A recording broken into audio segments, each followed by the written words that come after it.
बच्चू कडू आपल्यासोबत आहेत। बच्चू भाऊ, प्रचंड आक्रमक झाले तुम्ही, जिल्हाधिकाऱ्यांना बोलले, इथल्या स्थानिक जे अधिकारी आले त्यांना तुम्ही झापलं, कशी परिस्थिती आहे? लाज वाटायला पाहिजे। तुम्ही सांगा, हे जे घर आहे हे नदीच्या काठावर पहिलं घर आहे।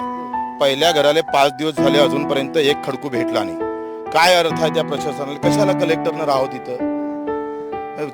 शुकर माना आम्ही त्यांच्या थोबाडीतनी मारले। तुम्ही थेट इशारा दिला त्यांना, मी घरी येऊन बसेल। हा, बिलकुलच। हे जर घर असे उघड्यावर येत असेल आणि अशी अवस्था निर्माण होत असेल, माझं काय म्हणणं आहे का शासन निर्णय आहे का 24 तासाच्या आत मदत केली पाहिजे आणि सानुग्रह अनुदान किमान 5,000, जास्त तर देत नाही तर 10,000 आहे।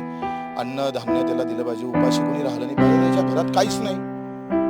तहसीलदार येळं आता आलं, त्या तलाठ्यानं 3 तारखेला पंचनामे केले, 3 तारखेला केले म्हणतो। 3 तारखेला घटना झाली ना, 2 तारखेला 3 तारखेला त्यांनी पंचनामा केला। 3 तारखेच्या पंचनामा अजूनपर्यंत तहसीलमध्ये दिला नाही। काय अर्थ?